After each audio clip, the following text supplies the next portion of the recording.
Greetings and welcome to another episode of the Unnamed Bracketology podcast. My name is Kerry Miller, joined as always by my good friend Graham Doran. We are here in a winter wonderland. Graham, how much snow did you guys end up getting? Because we're not far apart from each other, but you never know. We got like 9 inches. I was gonna estimate 8, not sure, but enough that when I step into the snow, it is very hard to step into my next spot in the snow. Yeah, the sleet was the terrible part because you some of the steps you get in there and then you just like fall through real quick and jerk your back, and it's no fun to be doing that. But we got it's cold outside, but we got a nice hot slate of games tonight. Duke, Louisville, Arizona, BYU. Two projected one seeds in business, and let's talk about one of them because it is Monday, ACC Monday. Fire up the old spreadsheet. There it is. Now that we have less than 7 weeks left, I've decided to put the just full remaining schedule on there so we can talk about it as we see fit. I'm not going to try and talk about 12 games for every team by any stretch of the imagination, but could be pertinent to discuss what they've got ahead. We'll start with Duke. I mean, if they lose tonight, I think they would drop off the one line, but just to number five overall, just because the top four at that point would be so strong. But I mean, it wouldn't be a bad loss. Would you agree they would probably slip to five overall? Yes, exactly what I would do with them. Flip side of the coin, Louisville. If they don't win this one, I don't know how high they can actually get on the seed line when all is said and done because they haven't done all that much. They got that home win over Kentucky. That's probably their best win of the season, and uh, I mean Kentucky wasn't very good back then. I don't know how much the committee is going to talk about that. Second best win at Cal, who you have just barely in, I have just barely out. So factor in the Michael Brown Jr. injury. I mean, I know he came back on Saturday, played well in that win over Virginia Tech, but how are you viewing Louisville, assuming a loss to Duke? I don't want to put the cart ahead of the horse, but we probably won't talk about Louisville again until Saturday. So let's explore both options here. If they lose, what do you think ends up being Louisville's ceiling? Well, it's really just interesting that it happens to be the year in the team after we had Louisville last year with great metrics overall in quad one wins. They had quad one wins. What they didn't have is those top end quad one wins. They kept striking out when they got the opportunity to beat teams toward the top of the bracket. And that's exactly what I'm seeing again this year. Like, let's compare them to North Carolina. North Carolina is a team that we both have around 20th overall. I have 19th, you have 21st.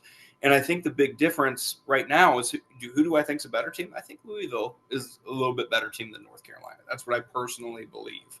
But when I look at the results, you see at Virginia, at Kentucky, those are wins that speak to the committee.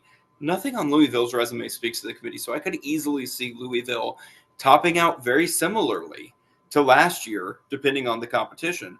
I think last year the committee probably would have wanted Louisville to be a 7 seed, but there were just so many teams there that they couldn't find a spot, so they had to move them down to an 8.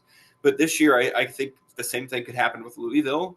Probably want to put them at a 7 if they strike out against the top of the league, but might end up putting them at an 8 if there's enough competition. Yeah, I think all three of Carolina's best wins are better than anything Louisville's done. I mean, you could almost argue Carolina's fourth best win, the neutral game against Ohio State. That's probably, I mean, on par with those Kentucky and Cal wins, maybe a little bit worse, but quad one result, right? Because Ohio State's, yeah, North Carolina's 4-4 against quad one. But yeah, Louisville doesn't have any bad losses. That's the big thing. I think they've established a floor, and as long as they don't pick up some terrible losses down the stretch, they'll be more than fine. But if they don't win tonight, I don't know that they're going to get back into the mix for a 4 seed. They would almost have to win out at that point, just because I don't think they play. I mean, I could look. I went through the trouble of getting their schedule on here. So they play at Carolina and at Clemson. That'll be late February, I assume, but nothing else great on there. So yeah, lot of opportunities to take some take some, not bad losses or pick up some good, not great wins, but this is their really last chance for a marquee victory. We'll see if they can pull it off. Do you think they will? I don't think they will, and I love the fact that we now have all the games listed here. I think that's a bit of an opportunity to say, oh, we're getting down. Like it seems like, we're still January, still plenty of time to play, and that's true. But also the opportunities are getting minimal. So you might have a fair amount of games left, but how many games actually move the needle? For a lot of teams, it's going to be about avoiding bad losses rather than picking up good wins at this part of the year, because a lot of their quality win opportunities are already behind them. It's just going to come down to whether you take advantage of the few opportunities you have in front of you. All right, let's look backward for a moment instead of looking forward to tonight. The three biggest results of the week, certainly, I mean, we touched on North Carolina's win over Virginia last night. Well, the game was 2 nights ago. We touched on it yesterday. That was huge. That brought North Carolina back to right in that 20 range for both of us. NC State's road win over Clemson, bit of a double-edged sword there, where I think it dropped Clemson maybe 5 or 6 spots on the overall seed list and really legitimized the Wolfpack as a tournament caliber team. And then the biggest one, maybe, was Miami's home loss to Florida State, which almost knocked them out of the conversation. Not out of the conversation, out of the projected field. We both ended up coincidentally with them as our last 10 seed. Um, Similar to Louisville, just a team that, I mean, even worse than Louisville, a team that has not picked up really any wins of any particular note. At Wake Forest, at Ole Miss, at Syracuse, I think they also had a road win over Notre Dame. Those are all like pivoting between quad one and quad two, depending on when you refresh the data. What do you think Miami needs to do down the stretch? Because up until this past week, they were one of those classic no great wins, but no bad losses. Now they've added a pretty terrible loss. I still think they're in pretty good shape. Just Tim Kruger often talks about how we don't spend enough time thinking about a team's overall record, and I think Yeah. Miami is probably a good example of that.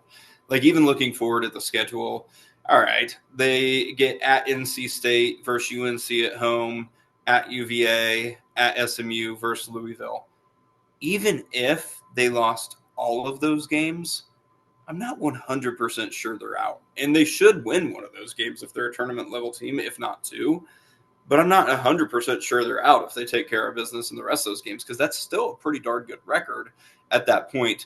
I would think that Miami probably needs to win two of those games to feel good. But if they win one and they win the rest of their games, I would lean towards Miami probably being in. Yeah, I mean, I'm with you on the, paying attention to the wins, right?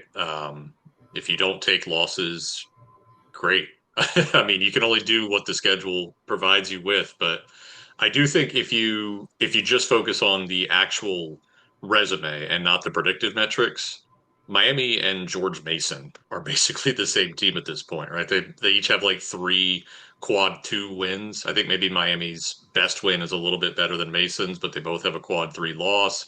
Miami has a couple more losses. Granted, they played what Clemson, Florida. I forget what was their fourth loss? Was it against BYU, if I'm not mistaken? Yes, Yeah, BYU. neutral to BYU. So like no shame in three of their four losses. That's really the biggest difference. But I mean, the fact that you can even remotely compare them does not bode well for the Hurricanes. But I think I'm with you. Like they don't necessarily need to win a marquee game. They don't play Duke. What they get North Carolina at home at Virginia. At Virginia is by far their best game remaining. Get that one, and they're probably. I mean, that's like three wins in one almost. But yeah, I think they've gotten really questionable in a hurry. Obviously, we both have them at 40, one spot ahead of Virginia Tech, who's not solidly in by any stretch of the imagination. Let's talk California, who you now have in. I have just barely out. What got the Golden Bears into your field? I mean, the fact that they went on the road and beat Stanford, that was about it. They were already hovering in the area for me, and I think that was just enough to get them in. The other thing that is looking better, that result against North Carolina. So I think for Cal, it's less that they have a great resume, but more so that they have some victories that at this stage are probably enough. The UCLA game comes to mind as a good result for the Bears. So I don't. We've talked about this before. I don't tend to think Cal's going to hold on to a spot in the tournament field, Yeah. but I do think right now, just evaluating what they currently have, looks pretty good. All right. And then we got to hit on Stanford, even though we both have them out. They're my fourth team out. You didn't tell me where you have them out, but you said yesterday you have them kind of close to the field. Just such a weird resume. They're 29th in BPI and 92nd in, or 29th in KPI, 92nd in BPI. So that is their range on the metric barometer. They got those great wins over Louisville. They beat North Carolina. Talked about that 4-point play against St. Louis the other day. We talked about it yesterday. That was back in November. But they also have four terrible losses. They lost at home to Cal, who, again, you just barely have in, I just barely have out. And that's not even one of their three worst losses. So, I mean, I've compared them to 2022 Rutgers. The difference being that that Rutgers team was like unbeatable at the RAC or the Jersey Mike's Arena, whatever the hell they're calling their Piscataway venue now. Um, whereas Stanford just can't win at home. They get quality wins, neutral sites, and can't protect home. Do you think the Cardinal will eventually get in? No, I think they're a long shot, only because I thought they were already overachieving with their results, kind of pulling a couple wins out of nowhere, really, when you look back at the games. And then beyond that, now with the Parra injury, I just think Yeah. they were already facing an uphill climb, and that just really does it for me. Yeah, I think they probably need to win at Miami. I forget which day of the week that one's on. Probably Tuesday or Wednesday. But if they don't get that one, they might be just out of the conversation altogether. Anything else on the ACC that you want to touch on before we wrap up? Well, I've had some Wake Forest fans that are asking me to get them off of my graphic and no longer Oh, consider okay. them Okay. even a team that could happen. I think they're ready mentally to just let that one go. But I still, when I look at Wake Forest, I think we look at some wins that are pretty good already in the bag, but also a lot of opportunity. We see NC State, Louisville, Clemson, Stanford, Virginia Tech. Like these could all be quality wins. So I'm not ready to write off Wake Forest just yet. The other thing that comes to mind for Wake is they actually have looked pretty good in some of their losses for at least parts of those games, if not all of those games. So I'm not completely ready to write off Wake Forest yet. If they don't get the sweep in their next two games against Pitt and NC State, then Yeah. I'm going to go ahead and write them off entirely because I do think they have to have both of those for two totally different reasons. But if they win both of those, I actually don't think it's inconceivable that Wake Forest could get in. Yeah, that's why I left them on there, even though their resume is pretty similar to both Notre Dame and Syracuse, who I have moved over to the bad losses category. But the big thing for Wake Forest is nothing close to a terrible loss. Six of their nine losses were against Quad 1A. Now, granted, they are 0-6 against that group. Their best wins over what? West Virginia, Virginia Tech, Florida State. Not a great trio there, but I think they still have a pulse if they were to catch fire. I don't know if Notre Dame or Syracuse even has a chance, and I also don't think they're good enough to to pull it off. Whereas Wake Forest conceivably could, like you mentioned, they almost beat Michigan early in the season, so there's that. But got to actually win a game eventually, which I feel like we say about Wake Forest like every single year as of late, and I wouldn't be surprised if this is it for Steve Forbes because this is year number 6, and not many teams in the major conferences will let you miss the tournament each of your first 6 years and then bring you back for a seventh, even though they've been pretty close on a pretty regular basis. That'll wrap us up on the ACC. Again, Louisville-Duke tonight, and then Arizona BYU after that. Also have the Ohio State Pitt or Ohio State Penn State game. So we'll see if Ohio State can stay smack dab on the bubble or not. But until next time, take care and enjoy the hoops.